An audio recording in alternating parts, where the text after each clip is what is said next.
اعوذ باللہ من الشیطان الرجیم بسم اللہ الرحمن الرحیم۔ السلام علیکم ورحمۃ اللہ وبرکاتہ۔ جب بھی یہ بات سنتے ہیں کہ آخرت کی تیاری کرو تو اس سے کیا مراد ہے؟ عام طور پہ لوگ سمجھتے ہیں کہ آخرت کی تیاری سے مراد دنیا کو ترک کر دینا ہے، سب کچھ چھوڑ دینا ہے، بس کوئی ایک کونا ہو، کوئی ایک جگہ ہو جہاں خاموشی ہو اور صرف یا اللہ کا ذکر یا نماز ادا کرتے رہنا ہے۔ کھانا پینا سب ذائقے چھوڑ کر سوکھی روٹی اور پانی پہ گزارا کرنا ہے، اور ان باتوں کے ساتھ آخرت کی تیاری کا لفظ جیسے ہی ذہن میں آتا ہے ذہن تنگ پڑنے لگتا ہے، بہت مشکل سفر لگنے لگتا ہے اور ناممکن سی بات لگتی ہے۔ یہ ترک دنیا کی باتیں، یہ چلے، یہ ضربیں، یہ مراقبے، یہ لطائف روشن کرنے، شاید آپ کو سن کے حیرت ہو کہ ان میں سے ایک بھی بات کا تعلق نہ تو آخرت سے ہے اور نہ ہی اللہ کے قرب سے۔ اللہ نے یہ دنیا تمہارے برتنے کے لیے ہی تو بنائی ہے اور کسی شے سے منع نہیں کیا، صرف اتنا کہا ہے کہ جن باتوں سے منع کر رہا ہوں وہ مت کرنا، وہ پھر نافرمانی ہو جاتی ہے رب پاک کی۔ آخرت کی تیاری کب کام آنی ہے؟ اس کا سب سے پہلا مرحلہ کیا ہے؟ موت کے بعد سب سے پہلا مرحلہ قبر کا ہے، اور قبر میں 3 ہی سوال ہیں جو منکر اور نکیر نے پوچھنے ہیں۔ انہی 3 سوالوں کی تیاری ہے۔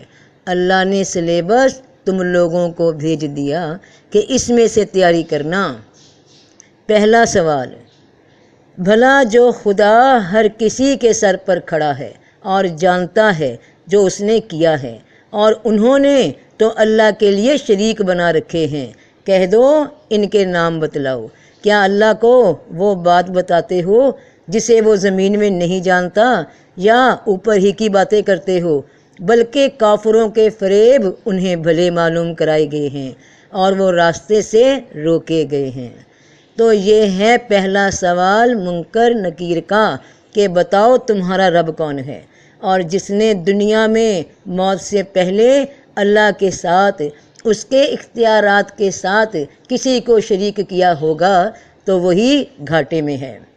دوسرا سوال، آج میں تمہارے لیے تمہارا دین پورا کر چکا اور میں نے تم پر اپنا احسان پورا کر دیا، اور میں نے تمہارے لیے اسلام ہی کو دین پسند کیا ہے۔ تو یہ ہے دوسرا سوال کہ بتاؤ تمہارا دین کیا ہے۔ اور پھر جس نے دنیا کی زندگی میں اپنے کسی مسلک، فرقے یا سلسلے کے نام بتائے تو وہی گھاٹے میں رہے گا، کیونکہ ان لوگوں کی طرح مت ہو جو فرقوں میں بٹ گئے بعد اس کے کہ ان کے پاس واضح احکام آئے، انہوں نے اختلاف کیا اور ان کے لیے بڑا عذاب ہے۔ تیسرا اور آخری سوال، البتہ تحقیق تمہارے پاس تم ہی میں سے رسول آیا ہے، اسے تمہاری تکلیف گراں معلوم ہوتی ہے، تمہاری بھلائی پر وہ فکر مند ہے، حریص ہے مومنوں پر، نہایت شفقت کرنے والا مہربان ہے۔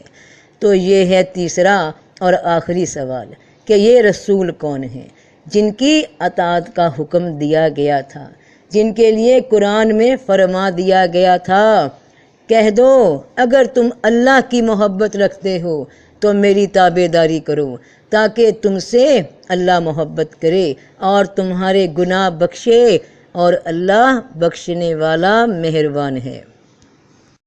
تمہارا اللہ سے قرب کی تلاش بھی اسی شخصیت میں ہے، اسی سے حاصل ہونا ہے، رسول کی اطاعت نہیں، اللہ کے حکموں کی اطاعت نہیں۔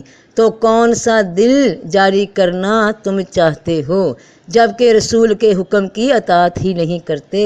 لطیفہ قلب، لطیفہ روح، لطیفہ سری، لطیفہ خفی، لطیفہ اخفا، لطیفہ نفس روشن کرنے کے لیے بابے ڈھونڈتے ہو، مرشد ڈھونڈتے ہو، تو کس کے لیے روشن کرنے ہیں؟ اللہ کے قرب کے لیے۔ اور اللہ فرماتے ہیں کہ اگر تم اللہ کی محبت رکھتے ہو، اس کی تلاش میں ہو، تو رسول اللہ صلی اللہ علیہ وآلہ وسلم کی اطاعت کرو۔ تو بنا اللہ کی اطاعت کے، بنا رسول اللہ صلی اللہ علیہ وآلہ وسلم کی تابع داری کے کوئی حاصل نہیں۔ اور جو بنا اطاعت کے روشن ہوئے تمہیں دنیا میں لگتے ہیں، نظر آتے ہیں، تمہاری سوچ میں، وہ شیطانی راہ کے کام ہیں۔ کون ہیں یہ شخصیت؟ تو جس کو جواب نہ آیا اور جس نے بولا کہ معلوم نہیں، ہمیں تو فلاں سرکار کا معلوم ہے، فلاں درگاہ کا معلوم ہے، فلاں دربار کا معلوم ہے، فلاں مرشد کا معلوم ہے، جبکہ تمہارا مرشد رسول پاک صلی اللہ علیہ وآلہ وسلم ہیں۔ ان کے ماننے کو کہا گیا تھا، انہیں تم نے مانا نہیں، تو کس گمراہی میں بھٹک رہے ہو؟ آخرت کی تیاری یہ ان 3 سوالوں میں ہے، انہیں سمجھو، انہیں سنوار لو، ان کی تیاری آخرت کی تیاری ہے۔ ورنہ یاد رکھو بہن بھائیوں کہ بھلا جس کا سینہ اللہ نے دین اسلام کے لیے کھول دیا ہے، سو وہ اپنے رب کی طرف سے روشنی میں ہے۔ سو جن لوگوں کے دل اللہ کے ذکر سے متاثر نہیں ہوتے، ان کے لیے بڑی خرابی ہے، یہ لوگ کھلی گمراہی میں ہیں۔ تو جن کے دل اللہ کے بھیجے الذکر سے متاثر ہوئے، جن پہ اثر ہوا اس علم کا جو رسول پاک صلی اللہ علیہ وآلہ وسلم پہ نازل ہوا، جس پہ انہوں نے مکمل عمل کر کے دکھایا، وہی لوگ کامیاب ہوں گے۔ انہی کی تیاریاں مکمل ہیں، کیونکہ رسول اللہ صلی اللہ علیہ وسلم کی اطاعت میں اللہ کی اطاعت ہے، اور انہوں نے کوئی پیغام، کوئی بات قرآن سے باہر نہیں کی۔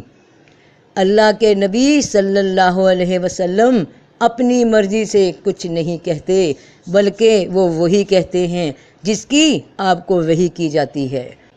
اپنے آخری خطبے میں، آخری پیغام میں، حجت الوداع میں ہر مسلمان کو یہ پیغام دیا رسول اللہ صلی اللہ علیہ وآلہ وسلم نے کہ اور میں تم میں ایسی چیز چھوڑے جا رہا ہوں کہ اگر تم نے اسے مضبوطی سے پکڑے رکھا تو اس کے بعد ہرگز گمراہ نہ ہوگے، اور وہ ہے اللہ کی کتاب، اور وہ ہے اللہ کی کتاب القرآن۔ یہ نہیں فرما کر گئے کہ فلاں کتاب، فلاں ولی کی کتاب، فلاں مرشد کا کتابچہ، فلاں سلسلے کا کتابچہ، فلاں کلندر کی کتاب، فلاں صوفی کے مکتوبات، فلاں یونانی فلسفہ، صرف فرمایا کہ اللہ کی کتاب۔ تو تمہیں اپنے رسول صلی اللہ علیہ وسلم پہ جب یقین ہی نہیں کہ ان کا کہا ہی سچ ہے، تو پھر کون سی ضربیں، کون سے چلے، کون سی جنت اور کون سا قرب ڈھونڈنے نکلے ہو شیطان کے بتائے وسوسوں پہ؟ تو کیا تم اب بھی نہیں سمجھتے؟ تم خود اپنے ہاتھوں کی کمائی کھیتی وہاں کاٹو گے، کیونکہ اللہ کسی پر بھی ذرہ بھر ظلم نہیں کرتا۔ فی امان اللہ۔